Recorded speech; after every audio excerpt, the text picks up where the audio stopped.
Ashley Banfield here. I want to wish you terrific luck with your podcast. What was that called again? That podcast, what was that called again? You are officially 0%. Oh my God. KRZLE. Yeah. Charles. Yeah. Burt Reynolds pulls out a banana. Yes, that's what I was doing. Butterfly kisses. Oh my God. Hey, fuck these drums. The synopsis just isn't good. Oh my God. Okay. And on that note. Welcome back, ladies and gentlemen, to another episode of What Was That Called Again? I'm Thomas. I'm Will. And you're listening to a movie podcast where I select 3 movies and read their IMDb plot descriptions to Will, who then has to try to match the plot description with the correct title. And see if you can bounce back after your embarrassing performance. I had a big last week. Fat set of goose eggs. You got Geese eggs? You got everything wrong twice, and then you got the ranking of the films wrong.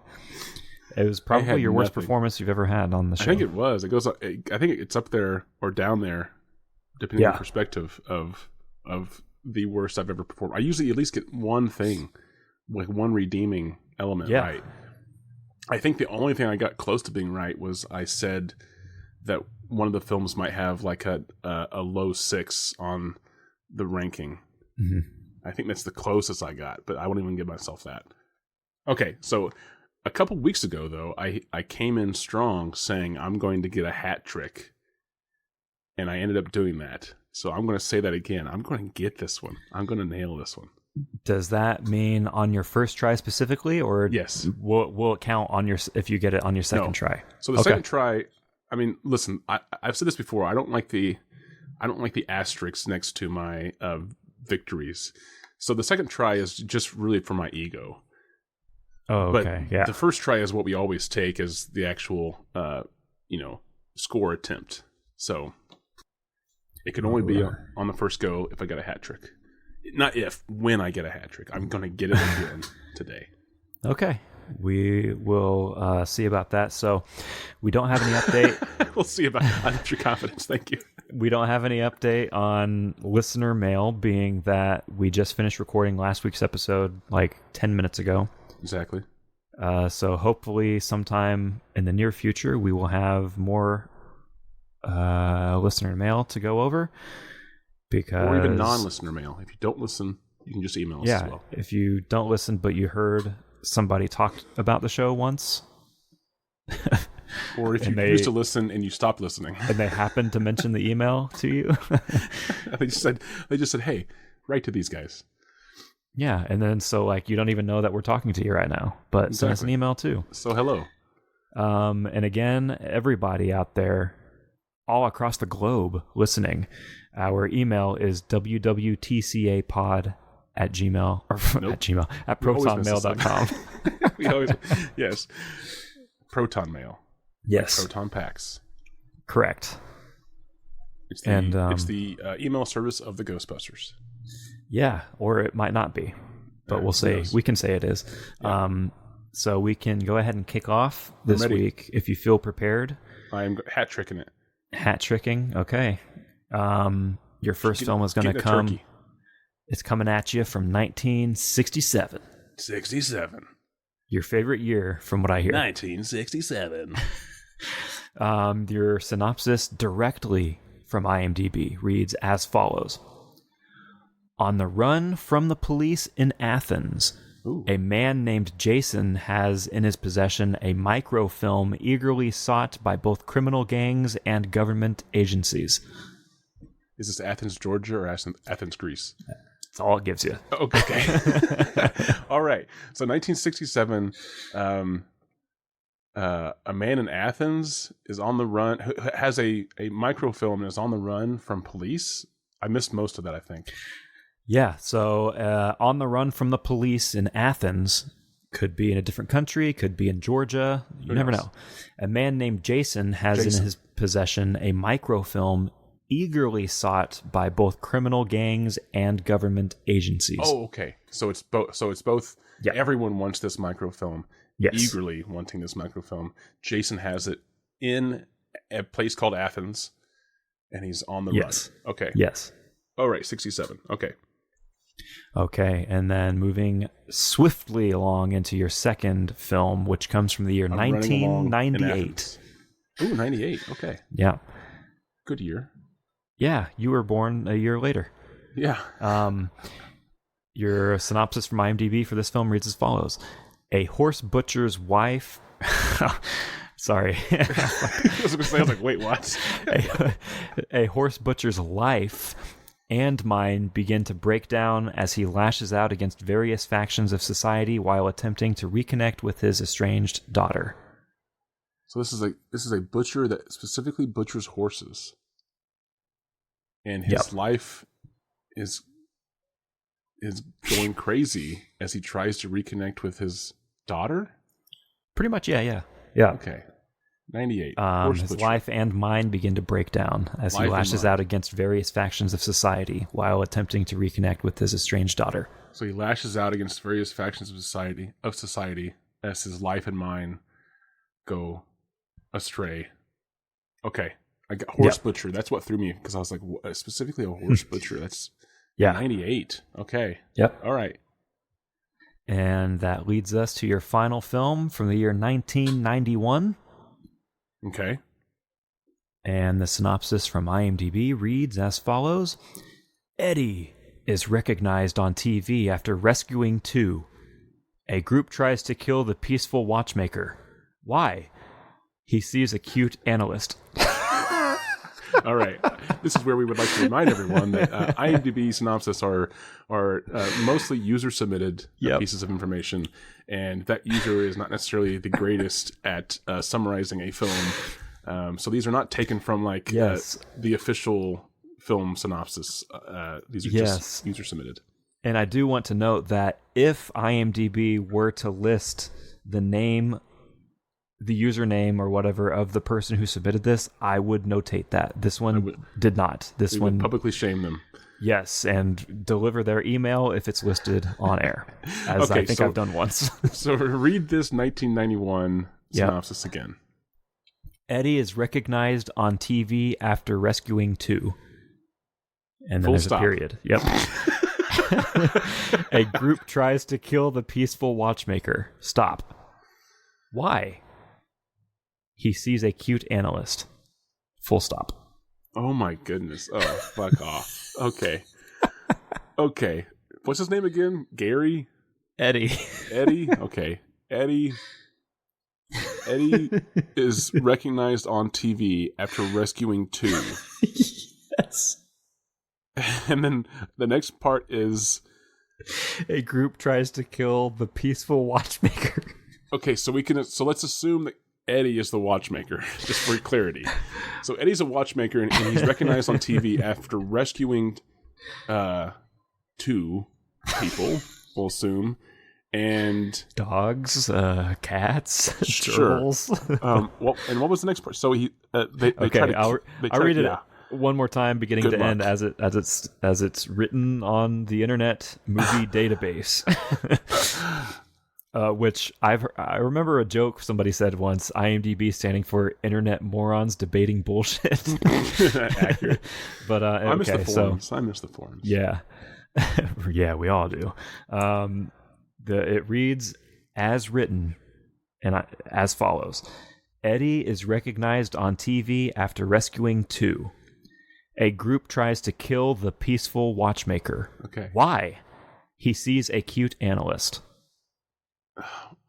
That last part, man. Okay, so hold on. Eddie, let's assume he's a watchmaker. Eddie is recognized on TV after he performed some kind of rescue, and the people who recognize him want to kill him because something about a cute analyst. He's at least seeing one. Okay. Oh my gosh. I don't even know. 1991. I don't know why somebody had a stroke when they were writing this one. Okay. Yeah. Okay. So let me try to now recap the other two, because that one really just wiped my mind. Okay, so the first one was, I can't even remember the year of the first one. 1967. 67, that's right, my favorite year. You told me about that. Okay, so 1967, is this the one that was the... Athens. Oh, yeah. Okay, so running on the run in Athens, Jason has in his possession a microfilm that is eagerly sought after by both criminals and the government. Correct. Yes. 1967 Athens, Jason running with a microfilm. Okay, the next one was 1998. Correct. And it was about give me the first part. A horse butcher. Oh, the horse butcher whose life and mind is falling apart as he fights factions of society while trying to reconnect with his daughter. Correct. And then the last one is about Eddie, who's we think is maybe a watchmaker, and he got recognized on TV after doing something heroic, maybe. Tattoo. And people want to kill him for maybe seeing a cute analyst, I guess. I don't know what that's about. It's 1991. Maybe the title will help me. Can you give me the titles, please? Yep. The first title I'm going to give you... It better be Eddie the Watchmaker. Analyst boy. Analyst man. The first one I'm going to give you is I Stand Alone. Oh, that title sounds familiar. I Stand Alone. Is I Stand Alone the horse butcher? Or is I Stand Alone Jason in the microfilm in Athens? Or is it fucking Eddie? And that's just a really bad synopsis that I don't recognize at all. Because none of these really feel or sound familiar from the synopsis. But that title, I Stand Alone, that does ring a bell somewhere. Okay, next title. The second title I'm going to give you is Moving Target. Ooh, that also sounds familiar. I could see Moving Target being Jason running through Athens. Moving, he's moving. That doesn't feel like the horse butcher one at all. Moving target, because why would he be a target? And he's losing his mind and life while fighting factions of civilization. Yeah, that doesn't... No. I mean, it could be Gary, or not. I keep want to call him Gary. It's Ed. Eddie, the watchmaker, maybe. He could be a moving target because there is a group trying to kill him. Maybe. Or they're just trying to kill a watchmaker. Maybe Eddie saves watchmakers. Okay, but that really does feel like the first one. Moving target. Yeah, that feels like... Okay, go ahead and give me the third title. Your third title is Time Bomb. Time Bomb. Okay, one so word. That sort I mean, is Time Bomb the watchmaker reference, or is Time Bomb like a reference to the horse butcher who's losing his mind and his life while fighting? Is he the Time Bomb? Okay, so we have... Give me all three again. Yeah. Your titles are I Stand Alone. I Stand Alone. Moving Target. Time Bomb. I Stand Alone, Moving Target, and Time Bomb. I Stand Alone. I Stand Alone doesn't feel like it fits anything. I Stand Alone, Moving Target, and Time Bomb. Okay, I feel really confident, and this is almost always backfired, so that means nothing, but I feel really confident that Moving Target has to be the 1967 On the Run in Athens. Jason is in possession with a microfilm that is eagerly sought by criminals and the government. I feel like that's Moving Target. So that leaves Time Bomb and I Stand Alone. Does that mean that I Stand Alone is Eddie the watchmaker? Or, I mean, maybe Time Bomb. the Eddie the Watchmaker one, that was 1991, correct? Yes. Okay. And the other one was 98. Yeah. Yeah. Okay. So I'm just trying to base this off of, like, sometimes I'll do this where I want to get in the mind of, like, when titles like this would have been more relevant. And I mean, these are almost too close together to really do that to, but it feels like Time Bomb is a 1991 title, but that would mean that I Stand Alone is the 98 horse butcher whose life and mind is falling apart as he fights factions of civilization while trying to reconcile with his daughter. That just sounds so weird. I Stand Alone? But I also don't feel like that fits Time Bomb as well either, because it sounds more like a interpersonal type movie, and Time Bomb is just, I think, too rough. I think Time Bomb is I mean, the only connection is the watchmaker thing. And I just don't feel like I Stand Alone would be a guy on the run in Athens. I mean, well, maybe because everyone is kind of against him, right? Both criminals and the government are wanting what he has, so therefore he'd be kind of singled out. Maybe. It could also be a time bomb in the sense that, like, what he has... I know, I do this. So, like, any one of the titles could go with any of the movies. I'm just trying to, like, I'm doing my math out loud, where I'm just trying to see which one fits. And I'm... Right. And so Time Bomb could... I mean, you could maybe say that, like, this microfilm that Jason has in Athens, there's a... like, maybe criminals and the government are after it because... both parties do not want the information on the microfilm to be like made public. Mm-hmm. So there's some kind of time pressure there, you know, like Jason's on the he's on the run, he's taking it to the presses or whatever. But that also just doesn't feel right. That feels like Moving Target. Because I can't imagine that Moving Target is a horse butcher. That just doesn't make any sense. That one's out officially. And then I can't imagine that Moving Target is Eddie. I mean, maybe, but I just don't feel like... Why would he be a target for... We don't know why he's a target because the synopsis is shit. But why would he be a target for being what's seemingly a hero? I don't know. Yeah, there's a group trying to kill him. I mean, unless he's saved... If he's a watchmaker. A group tries to kill the peaceful watchmaker. Yeah, he's peaceful too. Yeah, exactly. So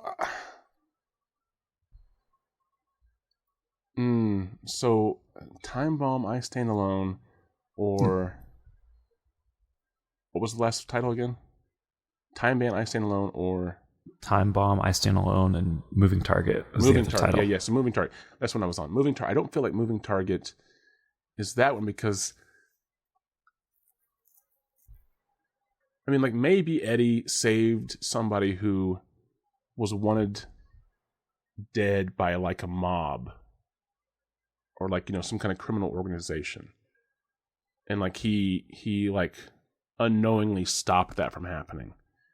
And now the criminal organization is like, what the hell? This fucking nice guy watchmaker stopping our ploy to kill the guy? Let's go kill him too. But that doesn't feel like Moving Target at all. But is that I Stand Alone or Time Bomb? That's what I'm saying. Okay, I'm gonna go with what I originally was saying, and then I feel like Time Bomb.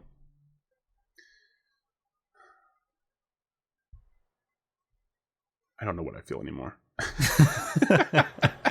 Okay, I'm just gonna shot in the dark this actually, except for the first one. I really do feel like is moving target. So I want to go ahead and lock in 1967, On the Run in Athens. Jason is in possession of a microfilm that is eagerly sought by criminal organization and the government as moving target. Locking that in. Official. That means I have to sort of, in my mind, coin flip. I'm going to go ahead and say that the 1998 horse butcher whose life and mine is, you didn't say falling apart, but basically falling apart. Break down. Begin to break down. Breaking down. Yeah, breaking down. His life and mine is breaking down as he fights factions of civilization while trying to reconcile with his daughter. I want to call that I Stand Alone. And then for some reason, in either the lack of, I'm also going to be really pissed off if that synopsis is like spot on. But I'm going to say because of the lack of information or the poorly delivered information with the 1991 film where Eddie is recognized after saving two. Why? because he wants to. A group is trying to hunt him and kill him. Whatever. I'm going to say that one is Time Bomb. Final answer.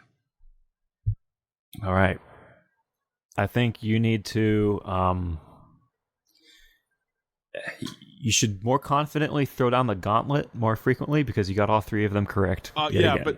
but I got all three of them correct, and really there was two stabs in the dark. Like, I mean that doesn't matter though. But it in seems the end, to work. Yeah, that's awesome. I feel good about my. I don't feel as good as the last time I did that. Because this one really was just I had no idea with his other two. I kind of, like I said, that I kind of had some logic, regardless if it was sound or not, with the moving target thing, and then I kind of had with like the watchmaker and time, like there was kind of that loose connection.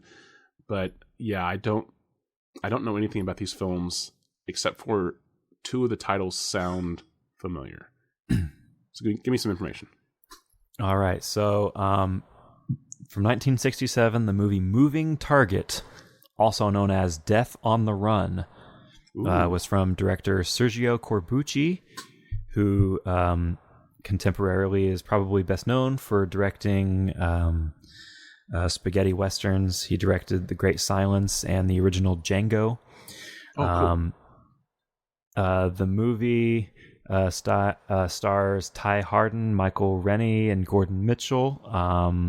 It is not streaming anywhere. There is also no physical copy I have ever been able to find. I have searched and searched and searched. I have seen it uploaded on YouTube. It was a few years ago. I watched it on YouTube. And the other most notable thing about the movie, in my opinion, that some viewers might recognize it from, is that footage from Moving Target is used in Once Upon a Time in Hollywood as one of the films that Rick Dalton stars in. Oh, wonderful. In the later half of the movie, they talk about him starring in the film Operazione Dynamite. And there's this bit where he's like in a car chase and he ramps, like the drawbridge is opening up and he ramps over it onto the other side. Okay. That is from Moving Target. Nice. And they just like edited Leonardo DiCaprio's face onto Ty Hardin. They Forrest Gumped it. Yes, it's fantastic. The second one from 1998, I Stand Alone, is the directorial debut of French filmmaker Gaspar Noé. Okay. Who would go on to Maybe do this is why I know this. Irreversible, Love, Climax, Vortex, I think was his latest movie that I still have to watch. So there is... I actually just watched this for the first time within the past week. I had tried to track this movie down for several years. I've wanted to watch it for a long time, and there's no copies available anywhere that I've ever been able to find. It's not streaming anywhere. I managed to track down a Blu-ray from hopefully future sponsor Sloppy Second Sales. SloppySecondSales.com. Which I am mentioning for the first time, although I have purchased from them for other movies that I've discussed on the show. But this is the first time I'm on air.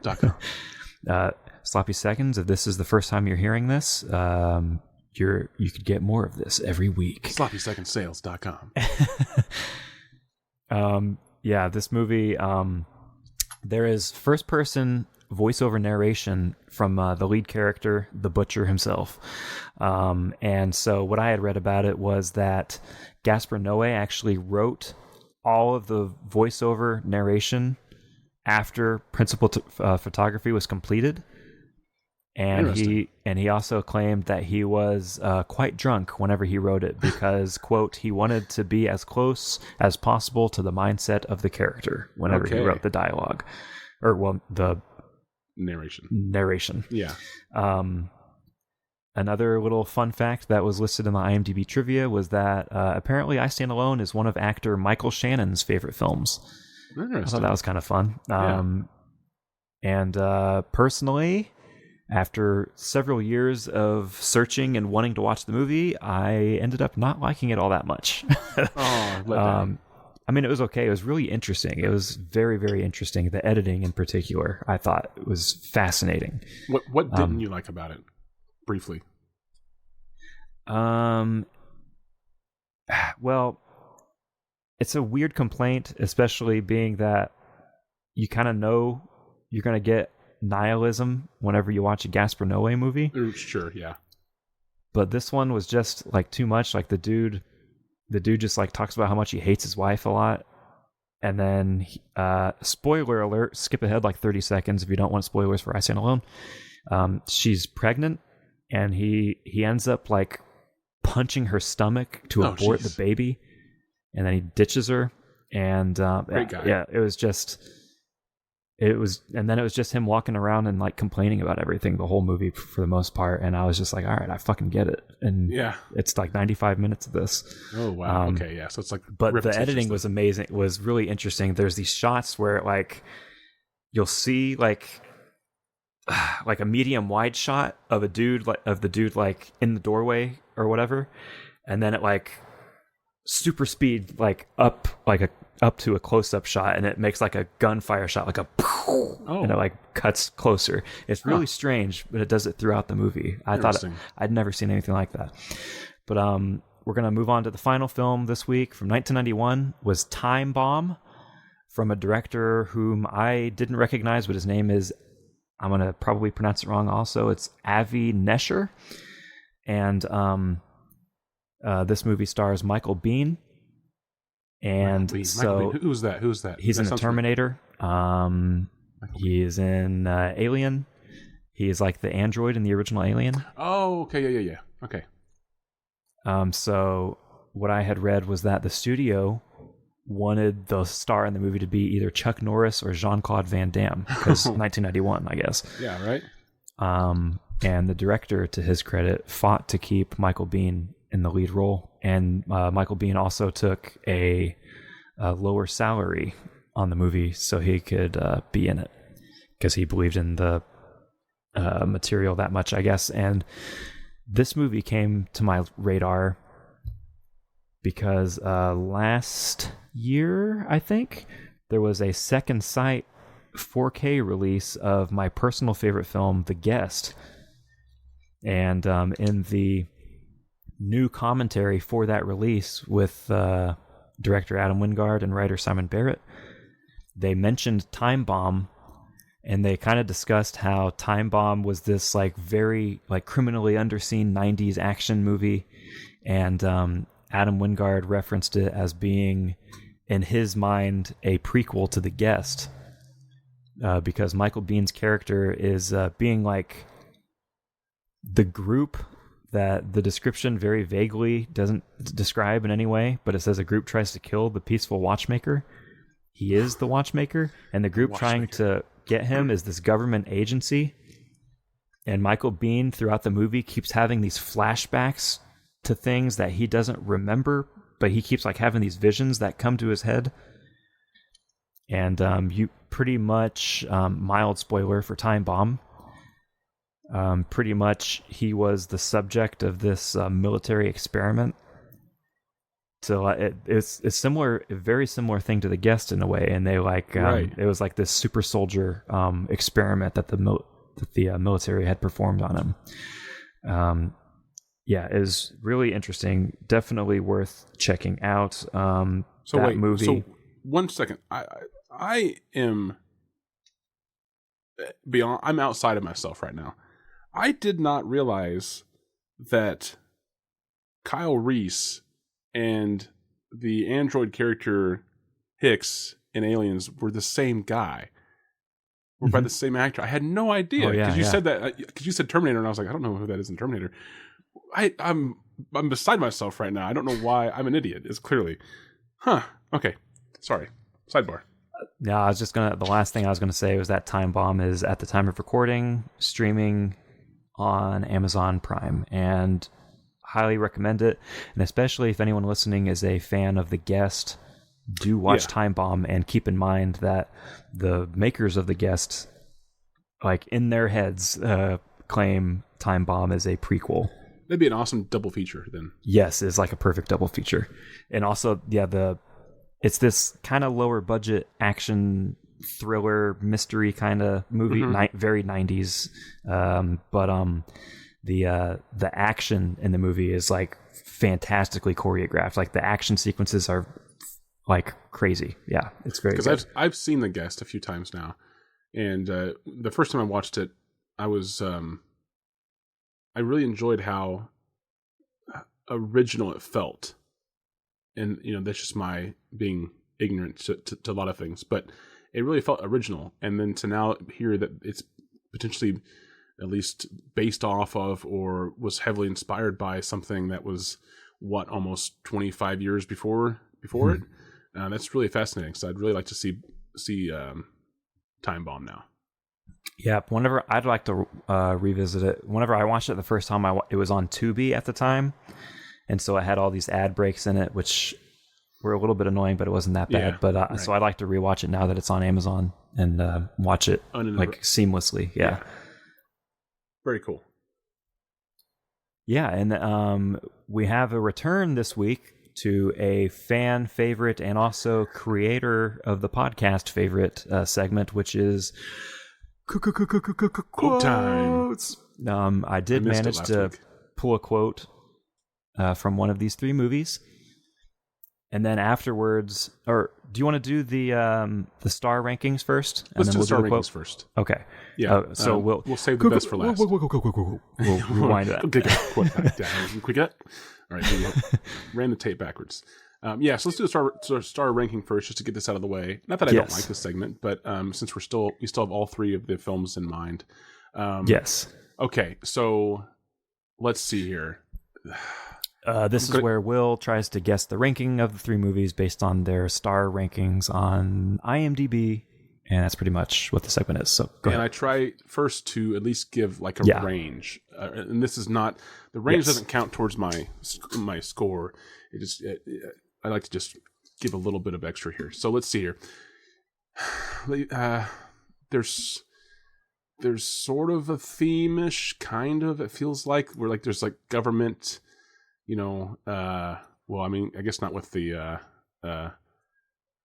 I Stand Alone movie. There's not like a government conspiracy possibly, or like, that was kind of an outlier. So maybe because of that, that one actually might be ranked lowest. Okay, but I'll say that the range is probably, I mean, last week's was really low, so I don't know. I'm not going to go that low. I would say this is... that was my one little, I guess, nudge in the right direction, is that nothing this week is as low as anything from last I would week. I would say probably the lowest here is maybe like 6.3, maybe 6.2 is probably the lowest, maybe 6 or 5.9 possibly with I Stand Alone. But I'm just gonna give it a little bit more than that. I'll say 6.2, 6.3 is the lowest, and the highest will be somewhere up like maybe near almost a whole point ahead of that. So like 7.2, 7.3. So I'm gonna give it like a point spread basically. And I think I will say that I Stand Alone is last, just because it is the first in a filmmaker's catalog, and it also seems like you kind of pointed out that it kind of drags. It makes its point, and then it doesn't really do much else beyond that. That's what I thought, yeah. And then because the filmmaker's other films are going to be ranked higher, I would say maybe fans or even just film fans in general will rate this one lower. So I want to say that for sure I Stand Alone is last. Now, Time Bomb and Moving Target. I feel like those are probably going to be closer together. Like they're going to be further away from I Stand Alone. But which one is first? I will say that the 1967 Moving Target is first, and then that leaves the 91 Time Bomb as second. Alrighty. So dead wrong. Oh my gosh. I Stand Alone from 98 is number one out of these three with a 7.3. Holy shit. Well, hey, I guess I had the range right. At the time of recording, from 25,622 ratings on IMDb. That's just okay. I think that's just fanboyism is what I feel like that is. Anyway. It's surprisingly, at least as far as it goes on IMDb, at like the Metascore even, so like the critic score, that's even at a 77. Like it's okay. a fairly maybe it's accurate. Fairly well regarded. Maybe I'm biased. Surprisingly. Yeah, it's no Irreversible in my opinion. I actually genuinely really think Irreversible is like really, really well done. Right. But it's a hard film to watch, but it's really good. Yes, very much. Number two out of these star rankings is going to be Moving Target, aka Death on the Run, from 194 ratings. Oh wow! On IMDb with a 5.8. With a 5.8 even. Yeah. Oh well, that's much lower than I thought it was going to be. Okay, I think that's probably due to the fact that it just hasn't been seen. Yeah, the only way fun. I ever heard about it. So I do like the Corbucci movies that I've seen, but I've only seen his spaghetti westerns, except for this movie. True. Yeah. So from what I understand, which of course comes from Quentin, who is like a diehard Corbucci fan. Right. His spaghetti westerns were not what he was known for. Whenever, like back in the day, especially in his home country, he was more known for these like crime comedy movies, apparently, from what I remember him saying. But there was an episode of the Pure Cinema podcast that Quentin was on, and they talked about Moving Target quite a bit because at the time that movie was screening at the New Bev over in Los Angeles. So, but then that leaves in third place, surprisingly in my opinion, Time Bomb with a 5.4 from 2,037 IMDb ratings. So I at least had the concept that Time Bomb and Moving Target were grouped together. Yeah. And they were far away from I Stand Alone. Yeah, I just in the opposite direction. In the opposite direction, yeah. Yeah. Okay. That's really interesting because Gaspar's films, I wouldn't say like they're universally loved. That doesn't mean that they're bad. Yeah, they're pretty divisive. Yeah. Yeah. I think they just have, there's a style about them that I think a lot of people either really enjoy and really appreciate or really don't. And there's not really much middle ground there. So for this to be a first film of his, and then just going off of like what you had said about your kind of dislike of the film, that's why I ranked it lower. Yeah. So that kind of surprises me. He's one that I also kind of overall I'm fascinated by anything that he does. I think he is like very interesting and unique. Yes. I am pretty split across the board on his filmography though, as far as ones I like and I don't like. Like I Enter the Void has kind of over time become one of those like the film fans like love that movie and like go crazy about it on social media and all that shit. And that was one that was just like, okay, this is like a Enter the Void to me was like like, man, this dude is just like dragging this on just to like make you suffer through it for 3 fucking hours, and it just like keeps going. There's like so many points where you're like, all right, that's a good ending, but it's not. You have like an hour to go. Yeah. I think your use of the word fascinated is accurate for how I feel about him too. Yeah, it's more of a curiosity. I just want to see like what he's done next. It doesn't mean that I necessarily think it's going to be something that I like or even dislike. I'm just curious, like what has this guy done now? And I want to witness that. And then I might also just be like, this fucking sucks. I don't like this. Yeah. So we can move. Is it quote time now? Into our quote time. Quotes. And so sloppyseconds.com. Brought to you by sloppyseconds.com. If you want to get a bootleg of a movie that you can't find, go to sloppyseconds.com. It could be the most quotable thing you watch all day. Very much so. Recently uploaded on the site. You can get a Blu-ray copy of the Adam Sandler, Steve Buscemi film Airheads. Oh wow! Yes. Oh wow! That is their most recent upload. It's also got Brendan Fraser. Yeah, that's right. Nice.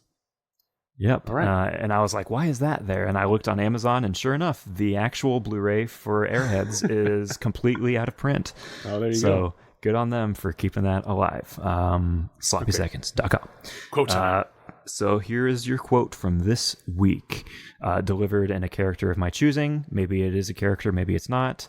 It's always a character, but it might not be. I might just read it in my normal voice. You don't know what I'm going to do. And who also knows if this quote actually comes from the movie or if somebody just put it on IMDb just for fun. That'd be great. So your quote is going to start with a parenthetical describing an action before the line is delivered. Okay. So see if you can figure out what film this comes from. All right. So, offering some water.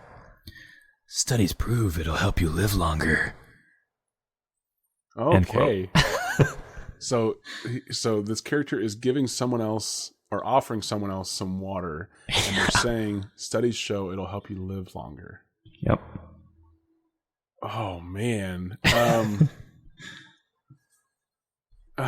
Geez, there's no context here at all. I mean, it could be any of these movies. It could also be any movie ever made. Yeah. Okay. Say it one more time. All right. So, parenthetical, offering some water, and then the quote. Studies prove it will help you live longer. Okay, and you're giving it in a character that could be any character, not necessarily a character in the movie. So, studies show it could help you live longer.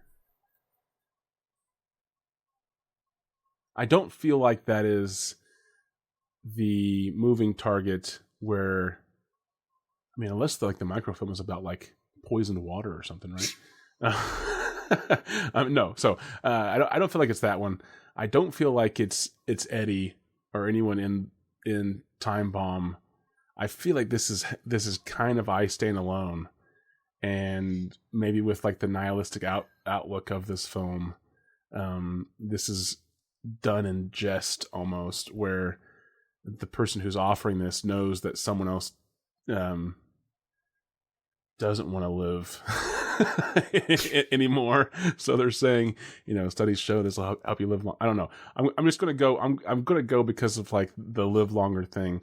I'm gonna go with I Stand Alone. All right, and you are wrong. Really? It comes from the movie Time Bomb, and the character Dr. Anna Nolmar, played by Patsy Kensit, says it to Michael Bihn's character. Don't you have a really good Patsy Kensit? Studies prove it all longer. Wow, I can't believe we pulled that straight from the movie. That's great. Yeah. Okay, so it's from the one I didn't think it was. Yeah. Okay. I mean, I guess it makes sense. It makes sense now that we know that this movie is more like there's more to this movie than what the synopsis clearly gave. Yeah. Like I was thinking back. Rescuing too? Yeah, I was thinking back just to the synopsis, and that's why it didn't make sense to me. But now I should have thought about what you actually said about the movie. And okay, all right. So what we usually do in this part of the show is we'll do something creative with this line. That's kind of been our go-to lately. But you have seen this movie, so you know, or at least you might remember where the line takes place. Yeah. Or at least maybe the context. So let's not do that. Let's not try to rehash this line. Let's see. We can do, though, is we can maybe take... Do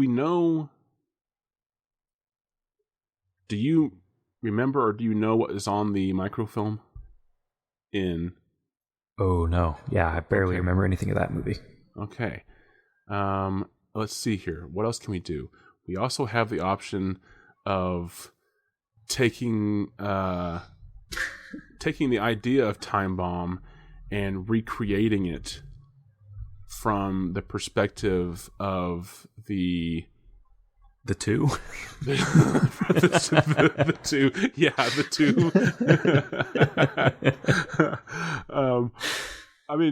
I mean, do you get to see them be rescued? Who is the two?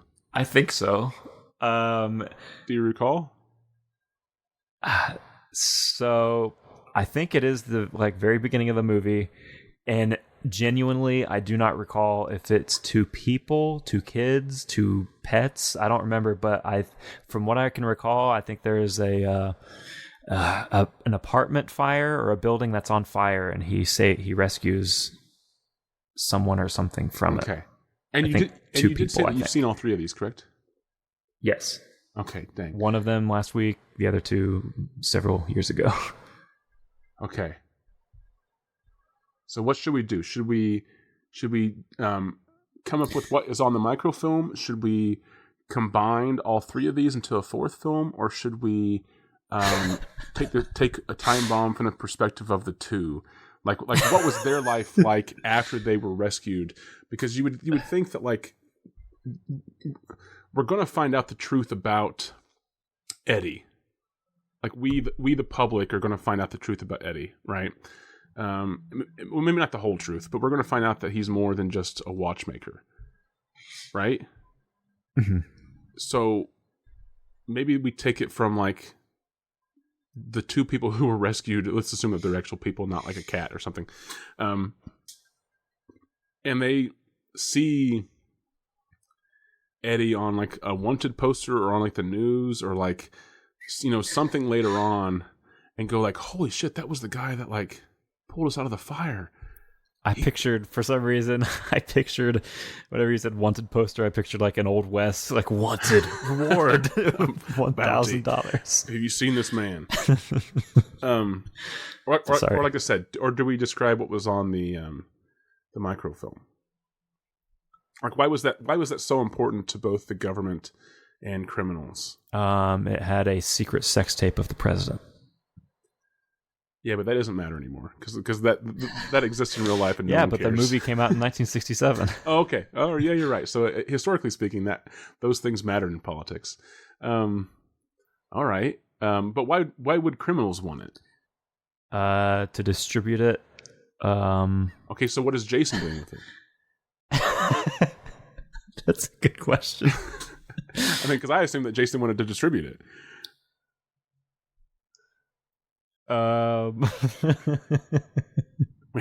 If we go with your sex tape idea on microfilm, which he's wanting to, it's a series of newspaper prints that just show the president having sex. He's wanting to put together a private party and screen it for the elite members of this party.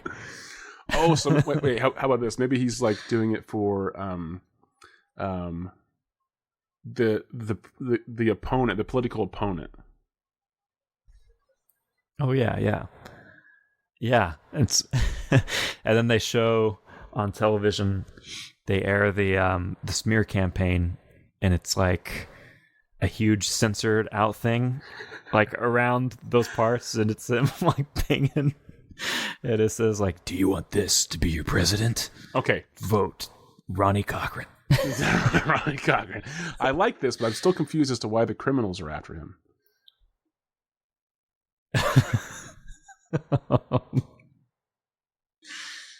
Because I could see why the government is after him, because they want to stop this. I could see why Jason wants to distribute this as maybe political espionage, but I don't understand why there's a criminal aspect. So there has to be something on this as well that he's banging like the person the president's having sex with is like the mob boss. Oh, okay. That's not where I was going to go, but that's interesting. I was going to say that maybe the person that the president is banging, as you termed it, is someone that this criminal organization has killed, but no one knows it yet. So like they don't want this person, but they want the film because they're just disturbed because they killed the person before the tape was made. Well, I was saying that like they don't want this person to be in the limelight, and then people go looking into where this person is now, type thing, and then realize that they're dead, possibly. But I also like the idea that it's the mob boss. We whacked Peter. Literally. And now Peter's getting whacked in this tape. They're on this reel. It's like one reel. Okay, so you're saying that the president is also possibly gay. Or unless it's a female president or a female mob boss? Yeah, no, it's a... Or they're both female.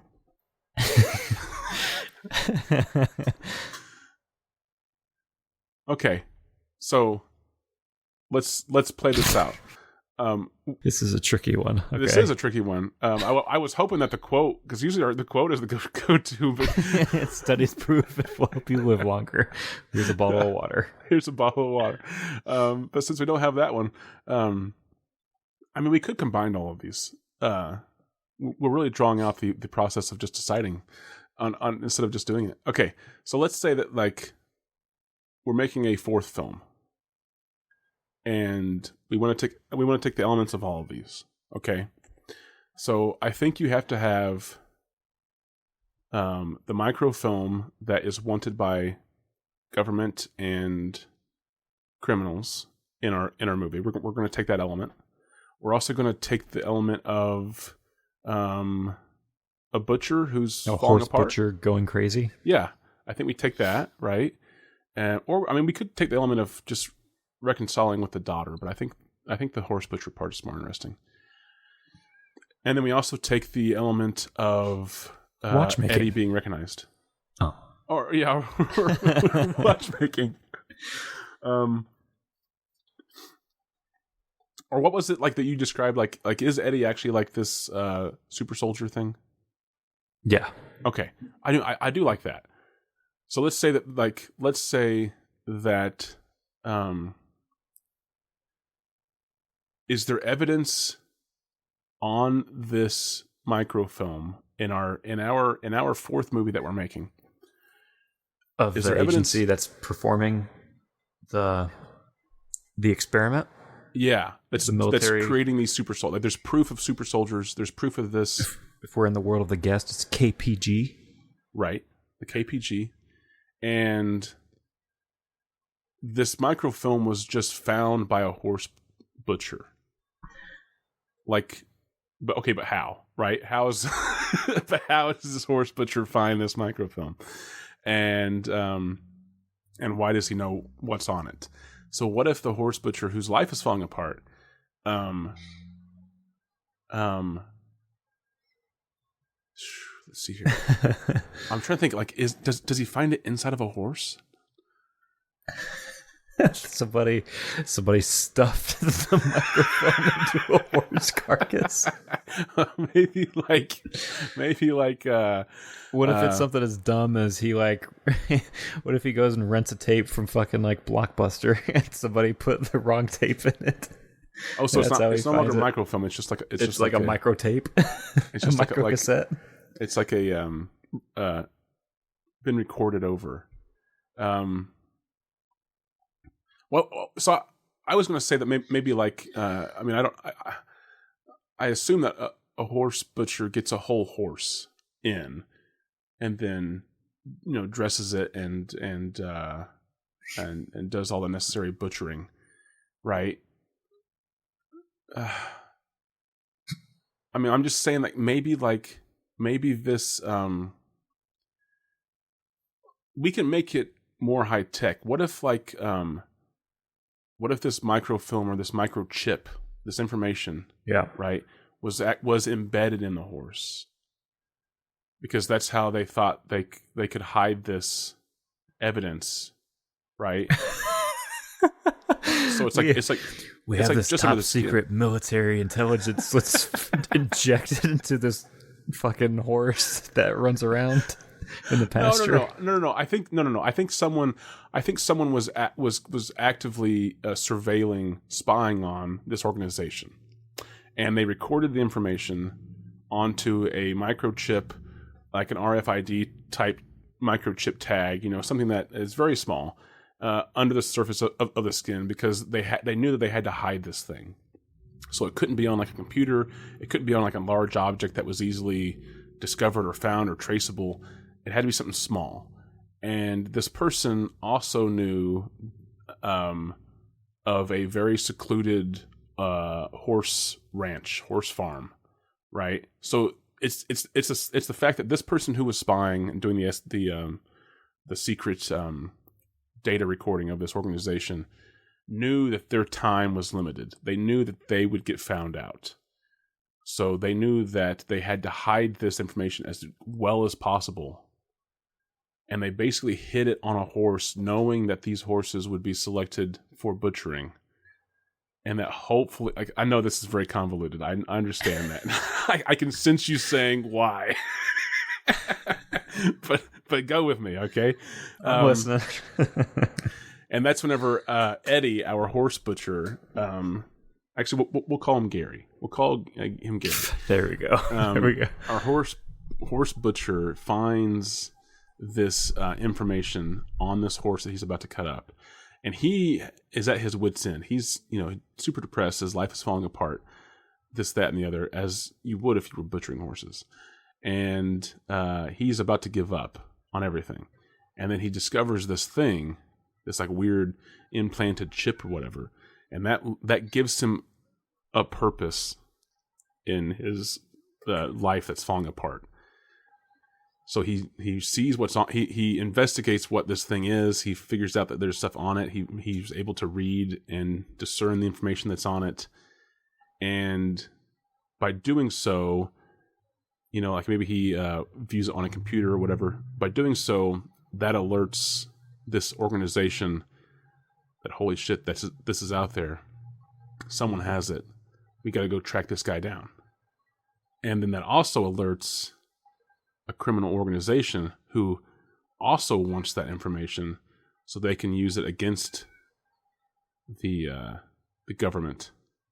So now Gary is prime target number one with this little microchip, and he's got to basically keep it away from everyone else. And yeah, and he likes watches. And then the climax in Noé fashion is that he doesn't survive. He swallows the chip, and then they butcher him and take it out. Yeah, I think that has to be the end of that. Is they have to we have to end it to where the entire film up to this point was pointless as far as him keeping it away from everybody. Yeah, exactly. I like that. All right, what do we call that fourth film?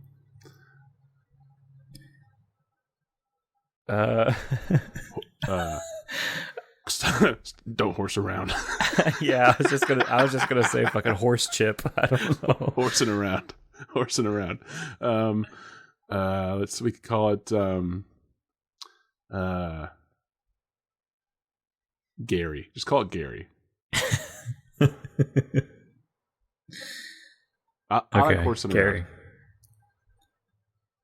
All right. I vote Gary. We're making that one next week.